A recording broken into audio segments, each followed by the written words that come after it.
Hi, everybody. I can't see everybody in the room. Apologies for not being there in person. Um, Due to some unforeseen circumstances, I had to return to South Africa, where I'm from. Um, and the organizers of the conference very kindly allowed me to present this paper, which is still in its very formative stages. So any feedback will be much appreciated. Um, it's a paper that we've developed on the basis of some research that we've been doing with the team of us across from the US, Canada, and in Europe. And the research is looking at the impacts of Industry 4.0 and other sort of advanced manufacturing paradigms in the automotive sector. Contrary to some of the sort of popular discourse of what Banana have called the automation theorists, of a sort of looming technological rupture in manufacturing and other industries. In the manufacturing plants that we've studied in car, truck, and component sectors, we instead find sort of very incremental cases of technological change. Where we do find changes to technology, notable changes to technology, these are in the sort of digitalization and connectivity technologies associated with the Industry 4.0 paradigm. And our findings are not very different to some of our other colleagues in the field, who've demonstrated that these technologies are often introduced to reinforce or complement work organization methods associated with lean production. So a handful of these studies on Industry 4.0 in manufacturing have begun to demonstrate the complementarity between these technologies and lean production. Butolo, for example, Butolo et al. 2018 show how these technologies contribute towards work organization trends that emerge with lean production, specifically the tendency towards greater standardization and control of work. This is followed up by Cirillo and others in 2021, who explored the relationship between these technologies and a much broader range of lean work organization methods, showing their relative compatibility with each other. And they argue that these technologies are being strategically used by firms to achieve a lean system and a tense demand flow. Instead, they argue of increasing automation. Then there's a fantastic paper that I must recommend everyone reads by Rutherford and Frangi, 2021, who sort of take up these questions in North America, and compare what they're looking at high performance work systems, which is, as I understand it, a sort of variant of lean in North America, and argue that Industry 4.0 is principally a technological solution to the problems of monitoring and coordinating processes, and differs from earlier phases of technological advance, which centered on automation and less centralized digitalization methods. They argue that it's mainly a form of work reorganization to improve production processes. Importantly, though, they insist that while overlapping, high-performance work systems, or lean, and Industry 4.0 represent different managerial strategies. And this is key, because the difference appears to be in the fact that high-performance work systems for them, or lean for us, has historically suggested that it relies on harnessing workers' knowledge to facilitate continuous improvement of production processes. Whereas what we're finding with Industry 4.0 is that Industry 4.0 technologies utilize database analysis and problem-solving technologies to achieve this end. Similarly, if we go back to Butolo, they suggest that there appears to be a shift away from lean production's emphasis on shop floor-based experiential knowledge, which is taking a backseat to database optimization for continuous improvement. So our findings in much of our research in these firms in the auto sector confirm the interpretation of much of this literature.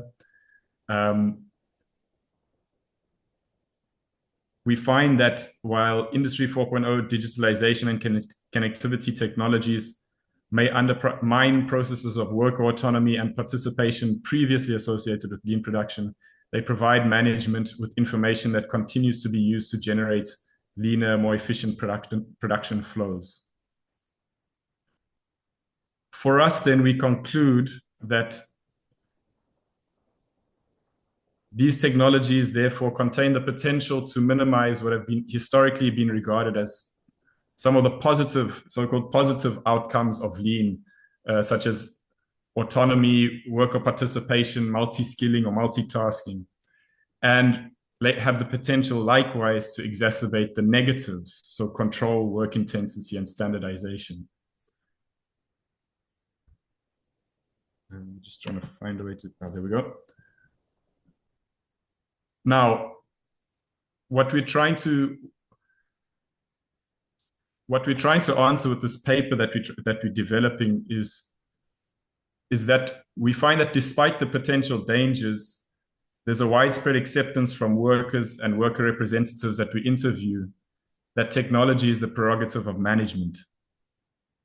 In each case, we find that labor is willing to make concessions around technology and work organization in order to secure the competitivity of their plants, to secure jobs.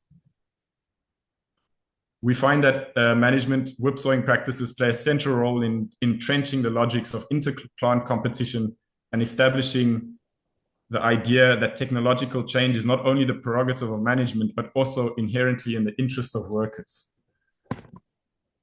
So the question we're trying to answer with this paper is, again, if these technologies do contain these dangers, why then do trade unionists and workers that we interview generally sort of their first instinct when we come to ask questions about process technologies is to say, why don't you ask management about that? A quick side is that it could be suggested that we're portraying workers as passive recipients of managerial prerogatives around technological change, the same sort of critique that was famously made of Braverman. I would ask you to wait for a separate paper, Pulignano et al., that was presented yesterday, I think, at the CRIM conference, where we explore that how workers do contest these processes of technological change. Nonetheless, we find it interesting and useful to interrogate the fact that in many cases, and on the whole, these Industry 4.0 technologies are being introduced with the acceptance and consent of labor.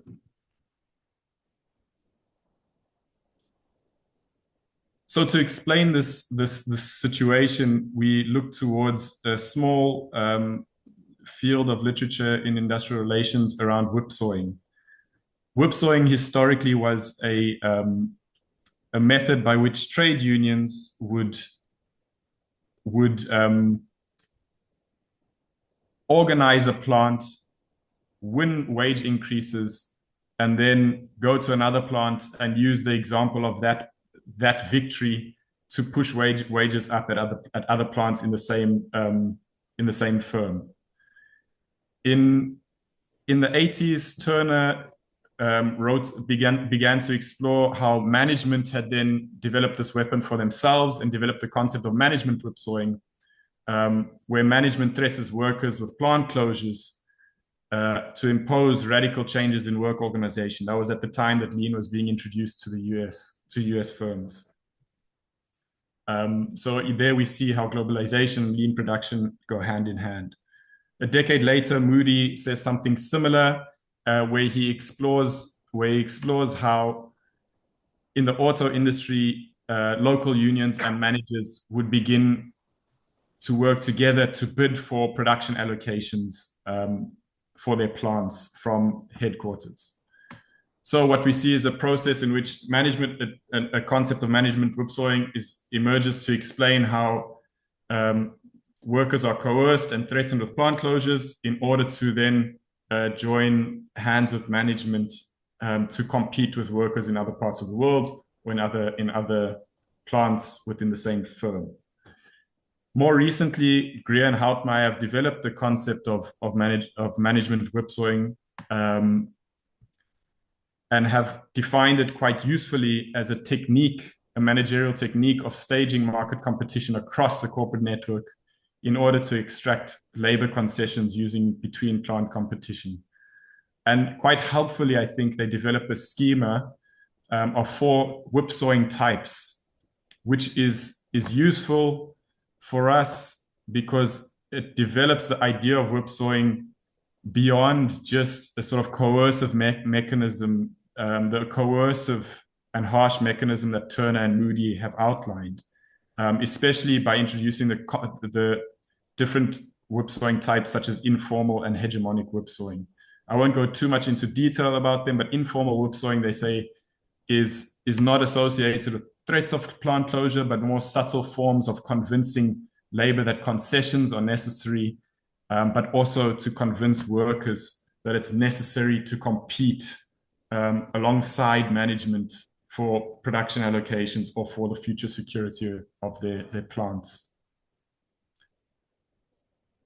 So, and rule-based whipsawing is the sort of traditional approach that's very famous, made very famous by Volkswagen, where management and labor often participate in a formal bidding process to convince HQ to allocate a new model or other forms of production to that plant.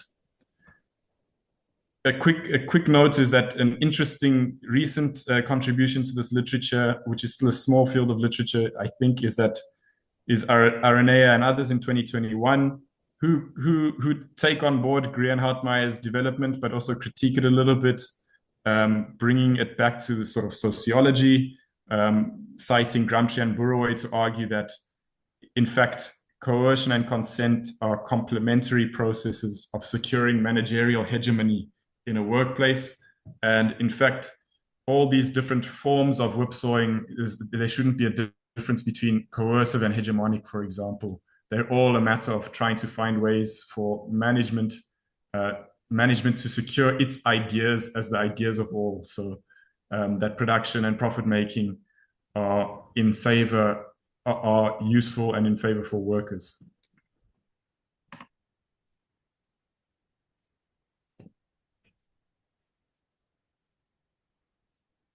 This brings me to the contribution of the paper, intended contribution of the paper.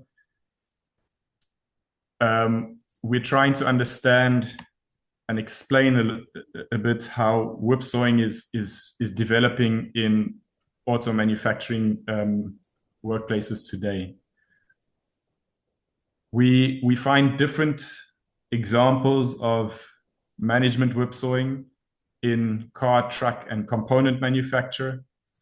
And this links to Greer and Houtmeier's explanation for why whipsawing might take different patterns. They suggest that a firm has a particular structural whipsawing capacity based on whether they have overcapacity, whether they have plants in other parts of the world, other parts of the region, and based on whether it's easy to relocate production processes, depending on whether you need particular skills, etc.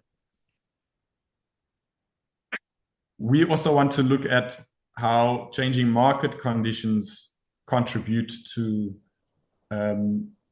different whipsawing patterns and how whipsawing patterns develop. And we're looking in particular in the automotive industry today at two things that are changing the market conditions. a new competitive environment with competitors from China in particular, and processes of decarbonization, which is generating a shift, especially in Europe, away from internal combustion engines to battery electronic vehicles.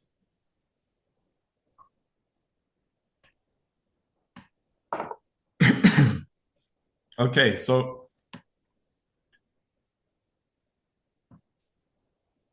we've done research, as I've noted, at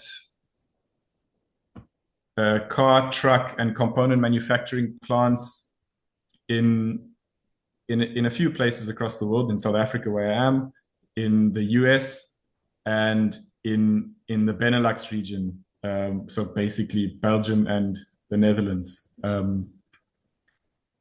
We still at the point where we're trying to identify which cases we want to actually introduce into this paper. A lot of our cases present some useful data on this topic, but we're trying to still develop which of the cases make most sense to use. In car production plants that we've looked at, we find extreme competition for EV allocations. And one of the plants that we looked at in Belgium, for example, had a long history of social dialogue where the Works Council and management had an annual getaway to draft the annual bid for the new model allocations. During the course of our research, despite years of social dialogue and participation between management and labor, we found that the plant was now faced with closure. This was interesting for us as well, because this was a plant that was the first plant in Europe to go fully electric. So we have a case here of rule-based whipsawing, where there's a formal bidding process where managers and the unions work together. In truck, what we're finding is, because of the different regulatory environment, truck is moving more slowly towards electric vehicles, and the production process in truck allows different truck models to be built on the same production line. So where truck plants are trying to compete with each other now is around questions of flexibility. How flexible can they be to move between different models, electric and combustion engine models? And that's the area in which they're trying to compete with their competitors, but also compete with plants within the same firm. In truck, then we find much more informal patterns of whipsawing. We don't have a case where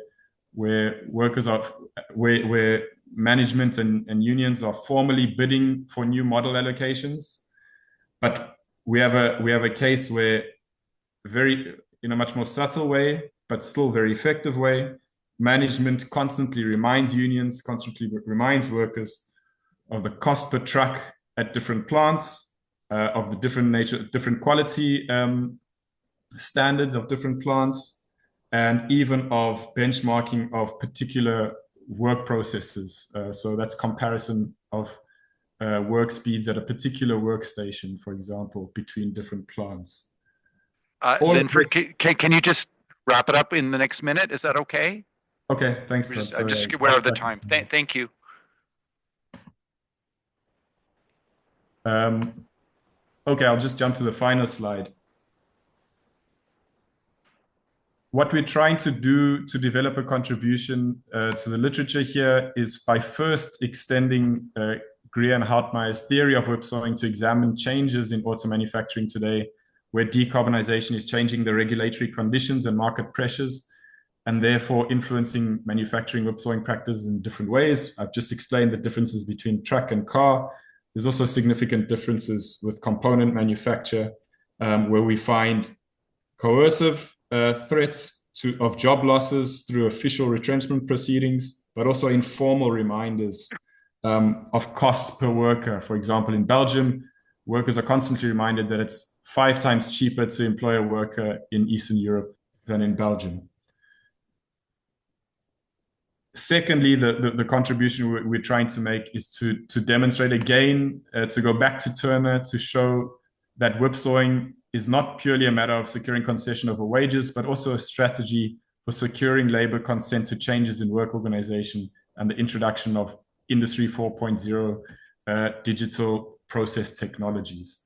And one thing maybe I can wrap up on is the fact that in a lot of the data that we've got, this question of management hegemony comes up again in that it's not just management saying these things, it's workers and trade unions repeating the same mantras around competition, competing with other plants, and then accepting the need to introduce these Industry 4.0 technologies, which come with all sorts of potential dangers for work conditions.